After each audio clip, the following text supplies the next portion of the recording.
Scientists invent device for optimally separating Oreos. Well, this is it's what you need on 420. Yeah. Bo's picking this up on the way home. What is this? Well, you gotta get the perfect separation. You didn't know this? You gotta You did split this, the right? Oreo. Obviously, you've done this. Split an Oreo? Yeah. I mean, they split so easily anyway. That's what I was just gonna say. What? Yeah. They split Who's perfectly. asking I for never this? really had an issue. Unless maybe if they're old or something, they stick together Maybe. more and they Yeah. break. I don't But know. Oreos don't last very long in my house. Like Oreos What don't happens get to old. They get eaten. Where do they go? I never know where they go. Yeah, they just disappear. A team of mechanical engineers at MIT recently developed an Oreometer or an Oreometer to test the optimal way of separating the two halves of an Oreo cookie so that the wafers and the cream filling inside remain unbroken. The cream filling they want to be unbroken as well. So I guess you can't even have like a little stickiness that came off or something. They called this particular experiment Oreology. The fluid in this case was the cream filling, a soft solid that the team classified as mushy, meaning it's not very brittle, unlike a cracker, and it's relatively soft like bread. So with 3D printers and stuff, you can make these things, Will. Yeah. You can make these things, and no one's going to tell you not to, especially if you can turn it into a scientific exercise.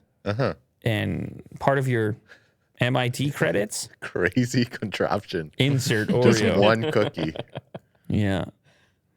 I guess whatever findings occur here could be applied to other Cookies. subject. No, not other engineering problems. Right. I don't know where No, the only thing that matters is the cookie. I don't know where you'd Load find pennies, it says. scenarios like this. To unlock it, I suppose. I think it's What? to add weight. So you load pennies Yeah. until it just drops. That's right. And It's it the will- exact right amount of pressure Right. But because you wouldn't want to over torque it. who's got pennies? Don't over torque your Oreo. Yeah, that's the real concern. Listen here, bud. Don't over torque your Oreo, buddy. Hey, bud. I like That's a that. lot Very of Canadian. pennies that he's putting in there. Yeah. Well, that's a wild ride. Well, that's fun.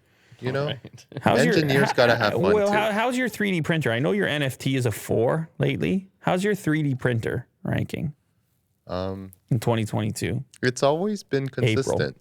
It never fluctuated at all. I don't think there was a moment. Yeah, when it blew up. It was a 10 for everybody at one point. Because Like, it seemed like we cool, had a I different can 3D print printer. anything. Yeah, we had a different 3D printer in here every day. It seemed like. Yeah. So where are you at? I want to get back into it. There's stuff I want to print. You're going up right now. Oh. Sure, yeah. So peak, Get back into my modeling kind Right, of days. right. So your peak was a 10. You went down to a 6, 7. Sure, yeah. Right now you're an 8 It's or a like 9, 8. and you might hit 10 again. Maybe, yeah. Does this have anything to do with the Bronco? No, 0. no, You won't be 3D printing parts for it. no. No accessories. No, people do that. Really? Like what? Extra cup holders and Okay. I see. different additional. You didn't know that that's going on? Oh man, I should look into it. the true enthusiasts who love their vehicles get to the point of 3D printing accessories for them. Teslas and Yeah. yeah, but I was kind of joking when I first said it, but it does actually happen. Oh, it's quite So- titular. You might be what? I'll look into it. Go ahead.